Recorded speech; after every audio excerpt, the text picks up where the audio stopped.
প্রিয় দর্শক, IBTV info অনুষ্ঠানে আপনাদের সবাইকে স্বাগত জানাচ্ছি। সৌরভ ইমাম। এই অনুষ্ঠানে আমরা বাংলাদেশের রাজনীতি, আমেরিকার রাজনীতি সহ গুরুত্বপূর্ণ বিভিন্ন বিষয়ে কথা বলে থাকি, যে ইনফরমেশনগুলো আপনাদের প্রাত্যহিক জীবনে উপকার আসতে পারে।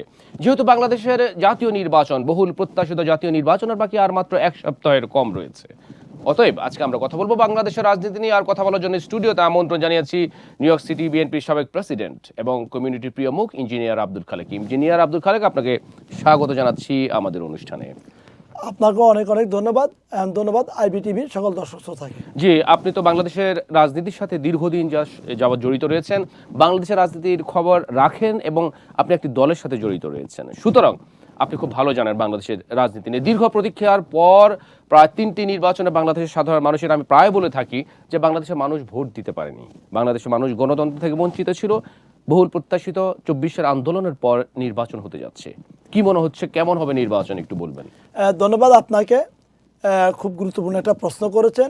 আসলে সত্যি বাংলাদেশের এবারে যে নির্বাচন, ওই নির্বাচনে জনমত, বিভিন্ন সংস্থা যে জনমত জরিপ দিয়েছে, সেই জনমত জরিপে দেখা যাচ্ছে যে প্রায় 90% ব্যক্তি এবারে ভোট কেন্দ্রে যাবেন এবং ভোট দিবেন বলে নিজেদেরকে ব্যক্ত করেছেন।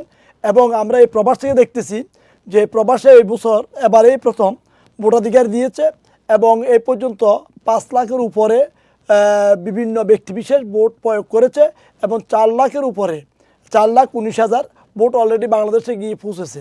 তো এতে নির্বাচন যেটা আমেজটা খুব সিরিয়াসলি দেখা যাচ্ছে। আর সবচেয়ে বড় সত্যতা যেটা, যে আমাদের দেশে আমরা বিশেষ করে যেহেতু বাংলাদেশ একটি মুসলিম প্রধান দেশ, এদেশে যখন স্পেশালি ঈদ আসতো, তখন ঈদের পূর্বেই আমরা কি করতাম, বিভিন্ন ব্যক্তিবিশেষ সব আত্মীয় স্বজনের সাথে, বন্ধুবান্ধবের সাথে ঈদ করার জন্য ঈদের আগে দেশে যাই পৌঁছতাম। কিন্তু এবারে দেখা যাচ্ছে যে নির্বাচনটা দীর্ঘ অনেক প্রতীক্ষার পর, অনেক আন্দোলন সংগ্রাম এবং অনেক মানুষের জীবন মরণ নিয়ে আপনার হচ্ছে এবারে নির্বাচনটা এসেছে। যে নির্বাচনটাকে আনার জন্য আমাদের 1400-এর উপরে জীবন হানি ঘটেছে। যে নির্বাচনটাকে আনার জন্য প্রায় 30,000-এর উপরে আমাদের ছাত্র জনতা পঙ্গুত্ব বরণ করেছে। এখন সেই নির্বাচনী আমেজটাকে যথাযথভাবে পালন করার জন্য আমি দেখেছি শুধু আমেরিকা থেকেও অনেক লোক বাংলাদেশে গিয়েছেন, দল বল নির্বিশেষে, যে দেশে গিয়ে পরিবেশটা দেখব এবং পছন্দনীয় প্রার্থীকে ভোট দিব। সেটা কেউ বিএনপি হতে পারে, কেউ জামাতের হতে পারে, কেউ দেখা গেছে যে আসলে কোনো দল না, তারা প্রার্থী বিবেচনায় ভোট দিবেন, বাট তারা গিয়েছেন দেশের পরিবেশ দেখার জন্য। বাহ, এটা একটা ভালো কথা বলেছেন আপনি। শুধু আমেরিকা থেকে নয়, বিশ্বের বিভিন্ন প্রান্তে থেকে যারা হচ্ছে কি এর আগে ভোটাধিকার প্রয়োগ করতে পারেনি, তারা এই উৎসবমুখর পরিবেশটা, আসলে বাংলাদেশের নির্বাচন কিন্তু একটা উৎসবমুখর পরিবেশে হয়, একটা আনন্দের মধ্যে দিয়ে হয়। সেই আনন্দ অবলোকন করার জন্য, উৎসবে অংশ নেওয়ার জন্য অনেকেই যাচ্ছেন। আমেরিকা থেকে আপনি বললেন অনেকে গিয়েছে, বিএনপির অনেক নেতা কর্মী আমরা দেখলাম যে ফেসবুকে, সোশ্যাল মিডিয়াতে তারা দিয়েছে, তারা যাচ্ছে, এটা ভালো কথা বলেছেন। আচ্ছা, সব কিছু মিলে এখনও বিভিন্ন প্রান্ত থেকে আওয়ামী লীগ সহ অনেকেই বলছে নির্বাচন হবে না। এটা কি ষড়যন্ত্র মনে করছেন, নাকি আদৌ আপনার কাছে মনে হচ্ছে কোনো কারণে নির্বাচন বানচাল করার জন্য একটা পক্ষ উঠে পড়ে লেগেছে? কি মনে হচ্ছে আপনার কাছে? হ্যাঁ, এটা স্পেশালি আপনারা জানেন যে বাংলাদেশে যেহেতু নির্বাচনের পূর্বে একটি ফ্যাসিস্ট সরকার ছিল, অনেক আন্দোলন সংগ্রামের এবং কিছুক্ষণ আগে আমি বলেছি অনেক জীবনের বিনিময়ে ওই ফ্যাসিস্টকে উৎখাত করে, যে কিনা শুধু নিজে যান নাই, তার সাথে চোর বাটপার প্রায় 3 লক্ষ তাদের চোর বাটপার নেতাকর্মীদেরকে নিয়ে পালিয়ে গিয়েছেন।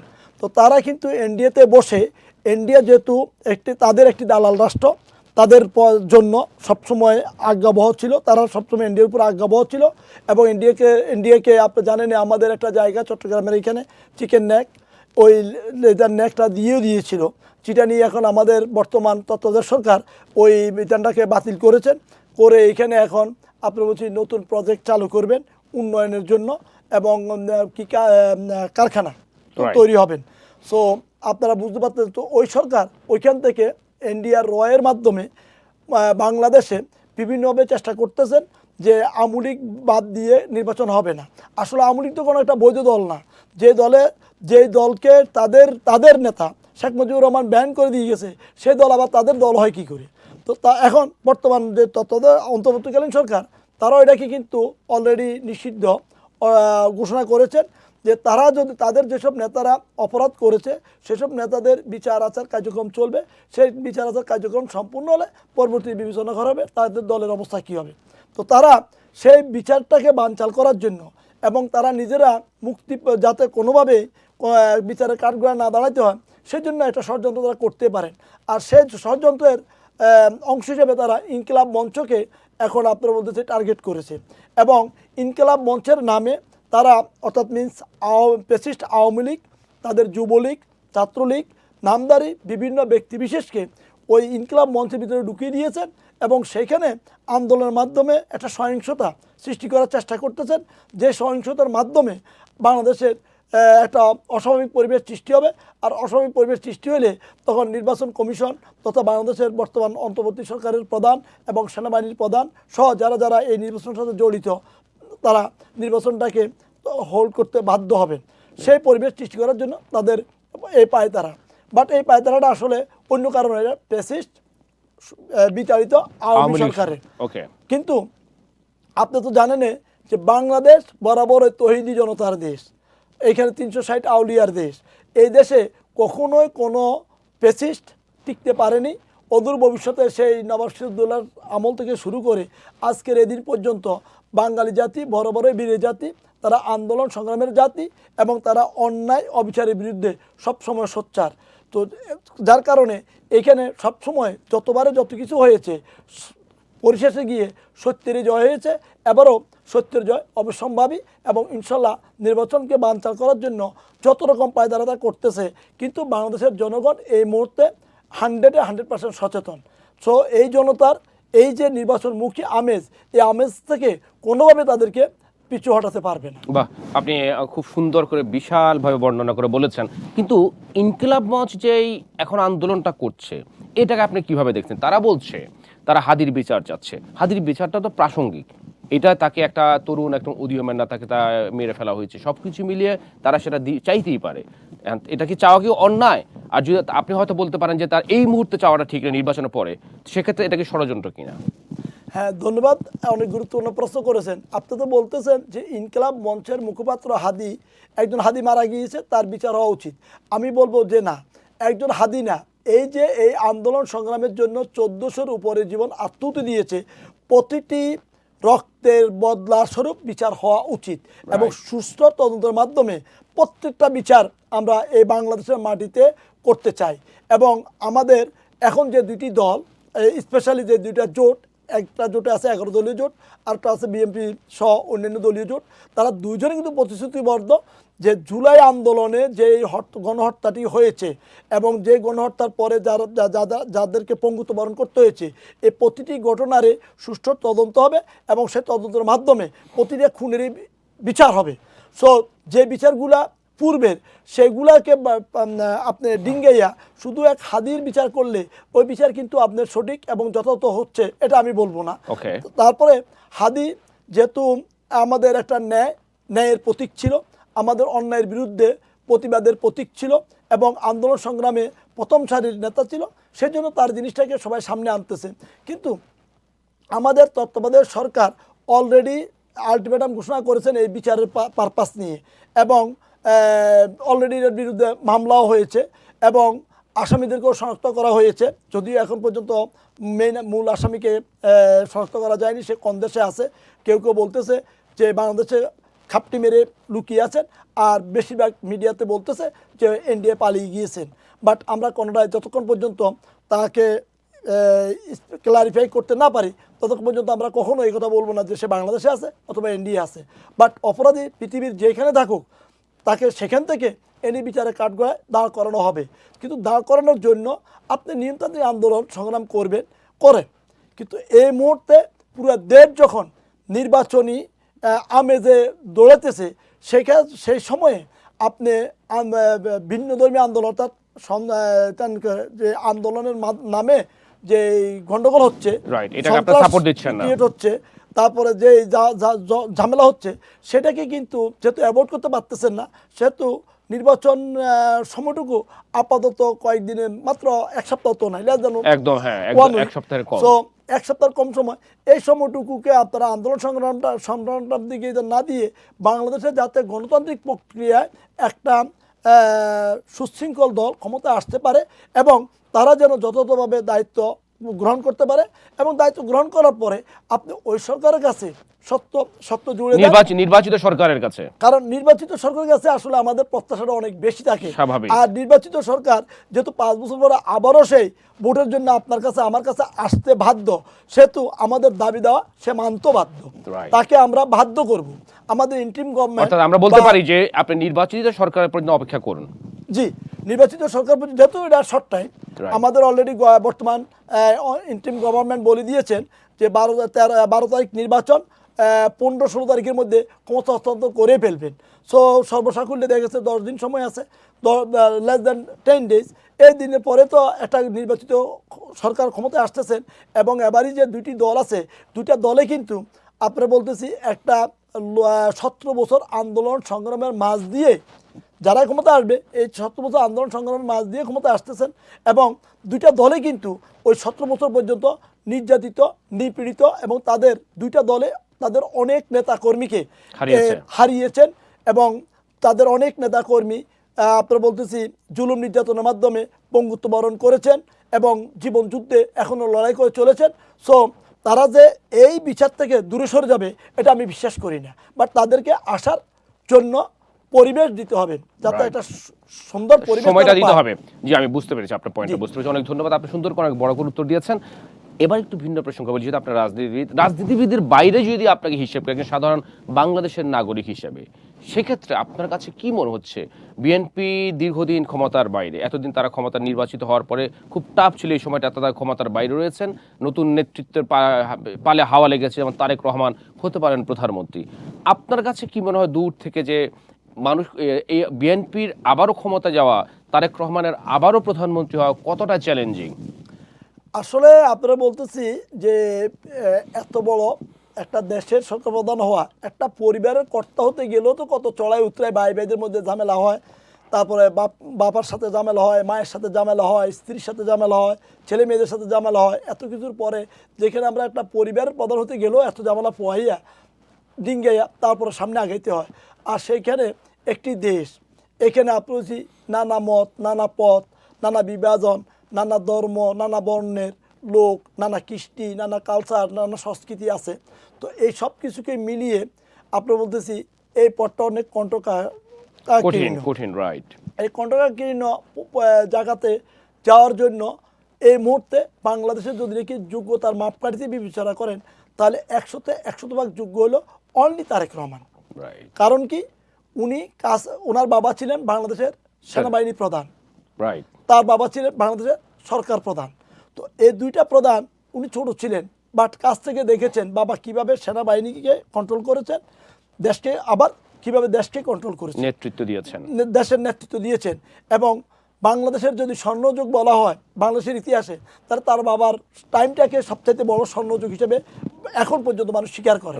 আজকে বিএনপির যে ইমেজ, সেই ইমেজের জন্য শহীদ রাষ্ট্রপতি জিয়া রহমানের ইমেজটাকে পাবলিক প্রচার করতেছে, স্বীকার করতেছে। তো তারপরে আবার তিনবার তার মা বাংলাদেশের রাষ্ট্রপ্রধান ছিলেন, সরকার প্রধান ছিলেন, প্রধানমন্ত্রী হিসেবে দায়িত্ব পালন করেছেন। তো মা কিভাবে লিড দিয়েছেন, কিভাবে দলকে লিড দিয়েছেন, কিভাবে দেশকে লিড দিয়েছেন এবং দেশের উন্নয়নে কিভাবে ভূমিকা রেখেছেন, উনি কাছ থেকে দেখেছেন। এবং খালেদা জিয়ার যোগ্য দ্বিতীয় স্বর্ণযুগ বলা হয় বাংলাদেশের ইতিহাসে। এবং বাংলাদেশে যে নারী শিক্ষার যিনি অগ্রগতি, সেটা খালেদা জিয়ার হাত ধরে হয়েছে।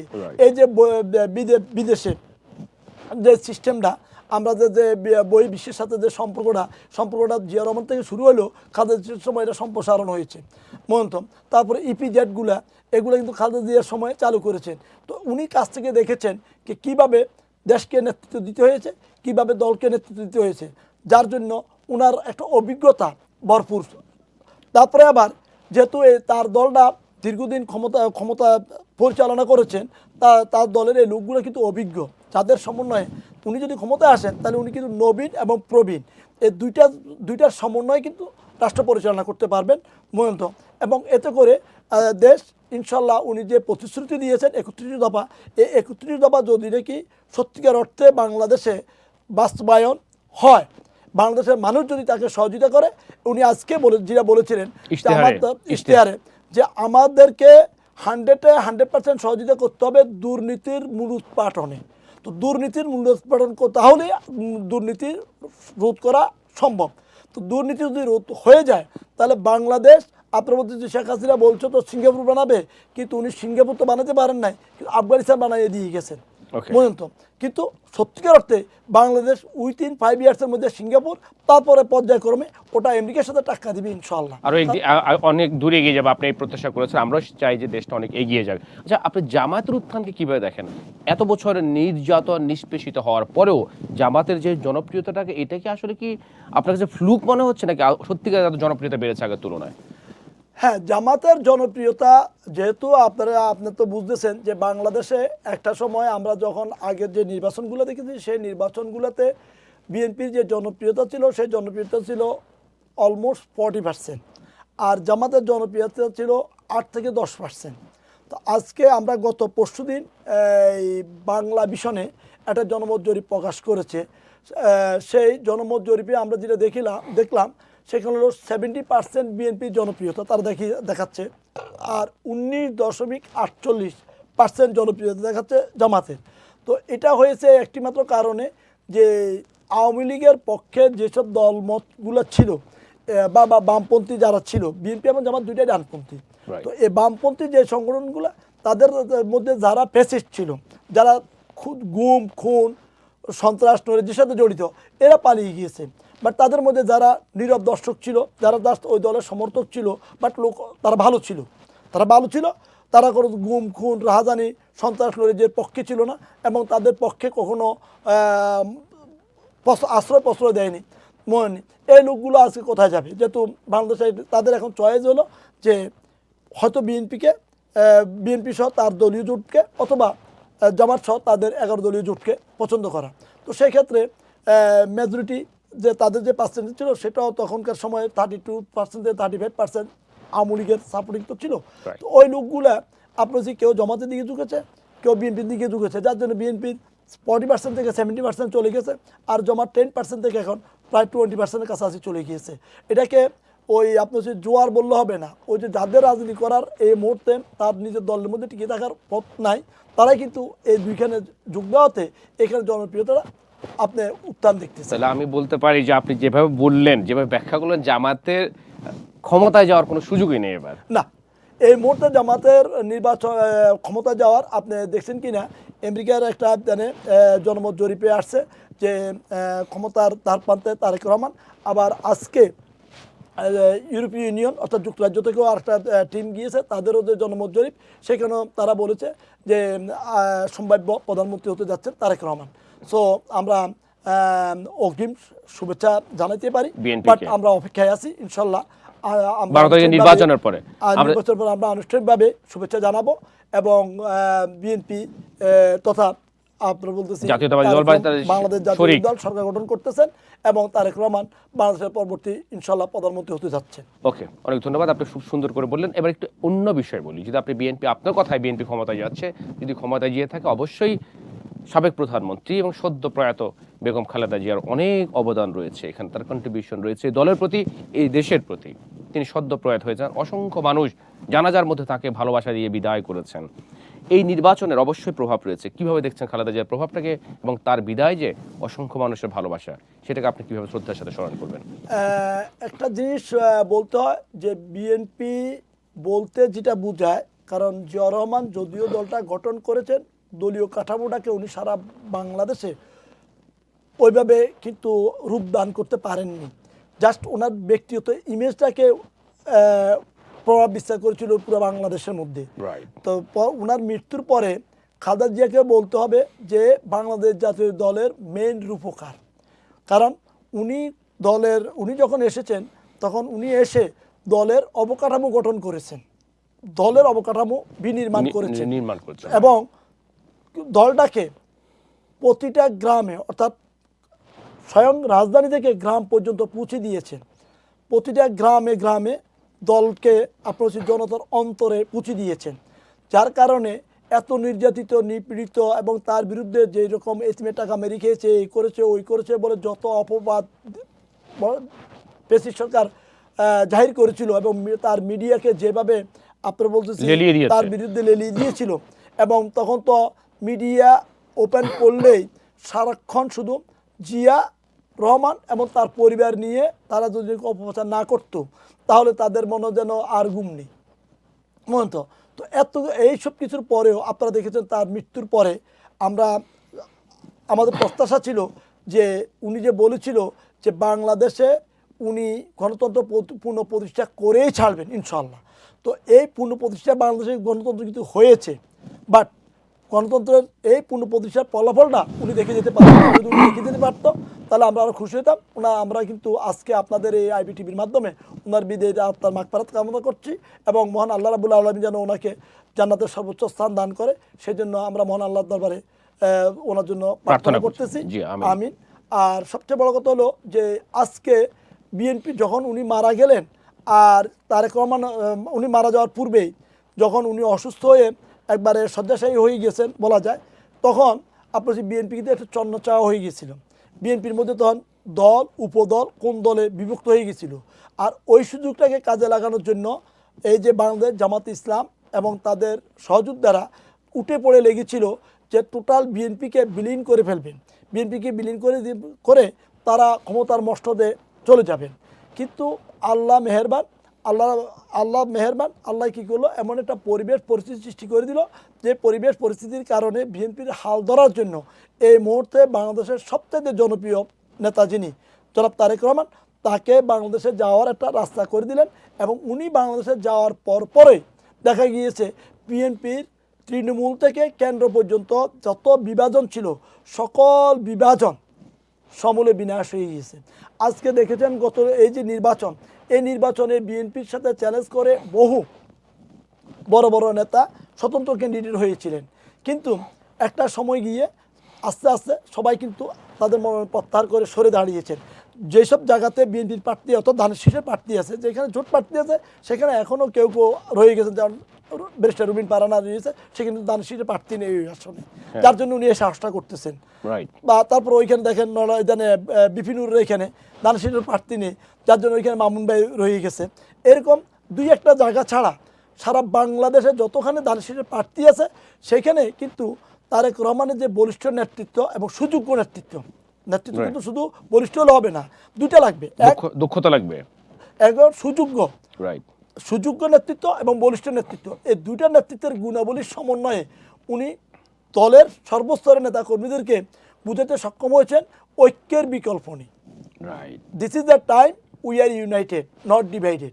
আর ওনার এটাকে সাড়া দিয়ে বিএনপির তৃণমূল থেকে কেন্দ্র পর্যন্ত যে লেভেলের নেতা কর্মী আছেন সেই লেভেল থেকে ওনার ডাকে সাড়া দিয়েছেন এবং উনিও বলেছেন যে যেই নেতাটা আমার একদিন, যে কর্মীটা আমার একদিন মিছিলে এসেছে, দল ইনশাল্লাহ ক্ষমতা গেলে সেই কর্মীটাকেও আমি খবর নিতে সব সময় তৎপর থাকবো ইনশাল্লাহ। মানে সব মিলে একটা ঐক্যের সুর বাজছে। হ্যাঁ, জমাত যে রাস্তাটা ধরতে চেষ্টা করেছিল, উনি ভেবেছিলেন যে এখানে বিএনপির মধ্যে তো অনেকগুলো নেতৃত্ব আসছে, যে একদিকে সালাউদ্দিন আহমেদ, আর দিক দিয়ে মির্জা আব্বাস, আর দিক দিয়ে মির্জা ফখরুল ইসলাম আলমগীর, এভাবে বিএনপি যেভাবে গ্রুপে বিভক্ত হয়ে দলমত চলছিল, ওই সুযোগটা কাজে লাগাবেন। কিন্তু যখনই আসলে তো আপনি বুঝেন যে সবসময় যদি নাকি একটা গাড়ি যদি চলে, গাড়িতে যদি ড্রাইভার না থাকে তাহলে গাড়ি যে কোনোখানে গিয়ে অ্যাক্সিডেন্ট হতে পারে এবং পথহারা তো হবে, ওই গাড়িতে পথহারা হবে। তো খালেদা জিয়া যখন আপনার বলতেছি দলকে সময় দিতে পারতেছিলেন না, দলের নেতা কর্মীদের সাথে সমন্বয় করতে পারতেছিলেন না, ওনার অসুস্থতার কারণে উনি টোটালি ওইদান হয়ে গেলেন। তো তখন দলের হাইকমান্ডের স্পেসিফিক দায়িত্ব নেওয়ার জন্য তখন পুরো দেশবাসী তারেক রহমানের দিকে তাকিয়েছিলেন এবং দায়িত্ব নিয়েছেন এবং সফল হয়েছেন বলতে পারি। তারেক রহমান যখন দায়িত্ব ফাইনালি দেশে আসলেন এবং দায়িত্ব নিলেন, নেওয়ার পরে যেভাবে উত্তপ্ত লাভার মধ্যে আপনার হচ্ছে বরফ ডাললে যেভাবে আস্তে শীতলতা শুরু হয়, ঠিক তারেক রহমান যাওয়ার পরে বিএনপির নেতা কর্মীদের প্রাণের মধ্যে এইভাবে শীতল হাওয়া বওয়া শুরু করলো এবং তারা সবাই বুঝেন তো অল ওভার ইউনাইটেড নাও। হ্যাঁ, তারা সবাই এখন ইনশাল্লাহ একত্র হয়ে গেছে এবং একসাথার নিচে, যার কারণে আজকে বিএনপি সারা বিশ্বের যতগুলো মিডিয়া আছে সব মিডিয়া বলতেছে যে বিএনপি আগামী যে 12 তারিখ নির্বাচন হচ্ছে সেই নির্বাচনে তাদের জরিপ অনুযায়ী 220 থেকে 230টি আসন পেতে পারে। এটাকে ল্যান্ডস্লাইড বিজয় হবে তাই ইনশাল্লাহ। এবং বলছে যে বিজয় মানে ভূমিধস বিজয়, সেটাই বলুন তো ওইভাবে তারা ইন্ডিকেট করতেছে। সো ইনশাল্লাহ আমরা অপেক্ষায় আছি বলুন তো একটা বড় বিজয়ের জন্য। ওকে, বড় ধন্যবাদ বিজয়ের আপনাকে। আচ্ছা, এবার আমরা অনেক বিষয় আলাপ করলাম, নির্বাচনে গুরুত্বপূর্ণ অনেক বিষয় আমরা শেষ করার আগে আওয়ামী লীগ নিয়ে বলতে চাই যে বাংলাদেশের ইতিহাসের অন্যতম একটা পুরনো দল নির্বাচনে অংশ নিচ্ছে না, এই দলটা কি একটা সময় মুসলিম লীগের মতো হারিয়ে যাবে? আপনার কাছে কি মনে হয়? হ্যাঁ, ধন্যবাদ। আসলে ব্যাপারটা হলো যে আপনারা বলতেছি যে বিএনপি ক্ষমতার বাইরে ছিল 17টি বছর। শেখ হাসিনা সবসময় তারেক জিয়াকে নিয়ে চোর ডাকাত বাটপার গুন্ডা বহু কিছু বলেছেন এবং সেই কোটি কোটি টাকা বিদেশে পাচার করেছেন, এভাবে অনেক অভিযোগ এসেছে। সেই অভিযোগের ফিরিস্তি নিয়ে উনি চলেছেন। কিন্তু বিগত 17টি বছরের মধ্যে বিশ্বের কোথাও তারেক জিয়ার নামে একটা অ্যাকাউন্টও পাননি, বাট তারেক জিয়ার ইন্ধনে কারো অ্যাকাউন্টে টাকা গিয়েছে এরকম একটা দোষও খুঁজে বাইর করতে পারেননি। খালেদা জিয়ার বিরুদ্ধেও পারেননি এবং এতে টাকা মেরে খেয়েছে, যেটা আদালত উনি প্রমাণ করতে ব্যর্থ হয়েছেন। নিজস্ব নিয়োগকৃত একজন ব্যক্তি বিশেষকে দিয়ে মামলা রায় দিয়েছেন, বাট যিনি রায় দিয়েছেন সে বেটা আজকে এই সময় বলতেছে যে বন্দুকের আগে আমার থেকে রায় লিখি নেওয়া হয়েছে। সো বুঝতে পারতেছেন যে কি হয়েছে, যার কারণে বিএনপি দলটা ভাঙেনি।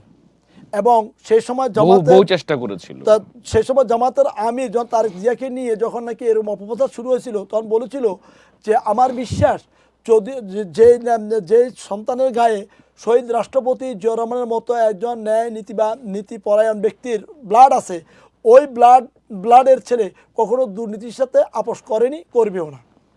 তো আজ 17 বছর পর জাতির কাছে এই জিনিসটাই ক্লিয়ার হয়েছে। হওয়াতে আপনার হচ্ছে বিএনপিকে যেভাবে চেষ্টা করেছে সারা আওয়ামী লীগ বিগত 17 বছরে দলটাকে ভাঙতে পারেননি। কেন ভাঙতে পারেননি? কারণ দলের প্রতিটা নেতাকর্মীর আস্থা এবং বিশ্বাসের যে জায়গাটা, ওই জায়গাটাকে তারা দেখেছে যে ওই জায়গাটা কখনোই খালেদা জিয়া কখনোই দুর্নীতির সাথে আপোষ করেননি।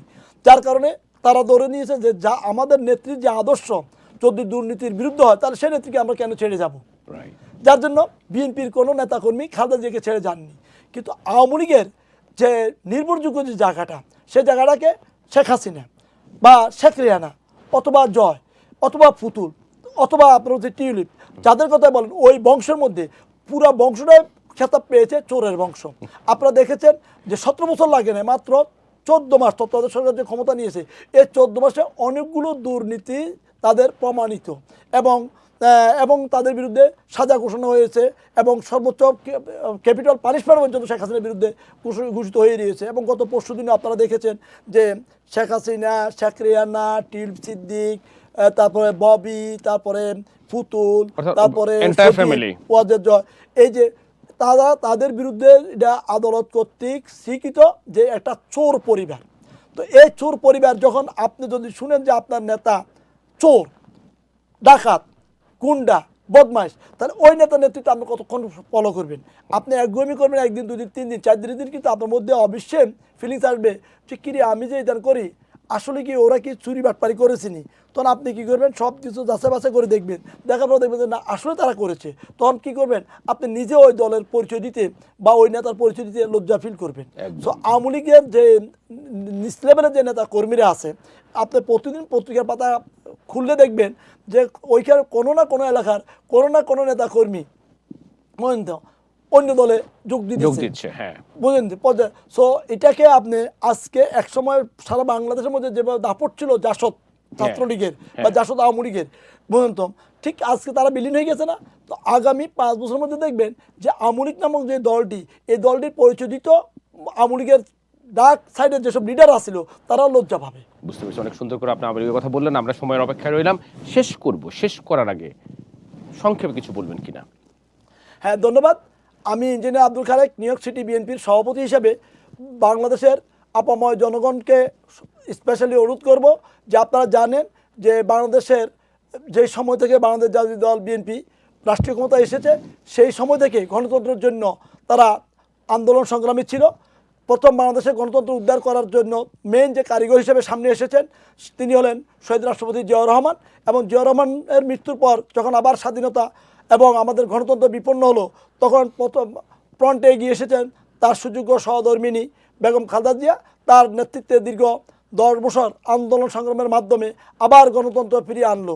গণতন্ত্র ফিরিয়ে আনার পর যখন আবার আবার গত 17 বছর আবার আমাদের বাংলাদেশের গণতন্ত্র এবং স্বাধীনতা হুমকির মুখে চলে গেল, তখন তাদেরই সুযোগ্য পুত্র তারেক রহমান বিদেশে থেকে বাংলাদেশে যেভাবে সুশৃঙ্খল এবং বলিষ্ঠ নেতৃত্ব দিয়েছেন, তার নেতৃত্বে বাংলাদেশের আপাময় জনতার দোয়া এবং ভালোবাসায় দীর্ঘ আন্দোলন সংগ্রামের মাধ্যমে 17 বছর আন্দোলন সংগ্রামের মাধ্যমে আবার গণতন্ত্রের যাত্রা সুফলের পথে মহন্তম। তো যে দলটির মাধ্যমে এবং যে পরিবারের মাধ্যমে আমরা আমাদের গণতন্ত্রকে বারবার ফিরে পাচ্ছি, সে দলের প্রধান যিনি আছেন তারেক রহমানকে ভালোবেসে আমি আপনাদেরকে অনুরোধ করব যে আপনারা দানের শীষে অবশ্যই আগামী 12 তারিখ ভোট দিবেন। বাংলাদেশ জাতীয় দল বিএনপির ধানের শীষকে বিজয়ী করে রাষ্ট্রীয় ক্ষমতায় বসাবেন, সে আশা সে প্রত্যাশা ব্যর্থ করে আপনাদেরকে আবারও সালাম শুভেচ্ছা জানিয়ে আমার বক্তব্য এখানে শেষ করছি। আল্লাহ হাফেজ। বাংলাদেশ জিন্দাবাদ। তারেক রহমান এগিয়ে চলো, আমরা আছি আপনার সাথে। অনেক ধন্যবাদ, আপনি খুব সুন্দর করে বিএনপিকে রিপ্রেজেন্ট করলেন। আশা করছি বিএনপি যারা দেখবে আপনার কথা শুনবে। ইঞ্জিনিয়ার আব্দুল খালেক, আপনাকে অনেক অনেক ধন্যবাদ আমাদেরকে সময় দেওয়ার জন্য। দর্শক, আপনাদেরকেও অনেক অনেক ধন্যবাদ এতক্ষণ আমাদের সাথে থাকার জন্য। আজকের মতো বিদায় নিচ্ছি। অচিরেই অন্য কোনো সাবজেক্ট এবং অতিথি নিয়ে আপনাদের সামনে হাজির হব। সেই পর্যন্ত সবাই ভালো থাকবেন, সুস্থ থাকবেন এবং সবসময় আইবিটিভির সাথে থাকবেন এই প্রত্যাশা। আল্লাহ হাফেজ।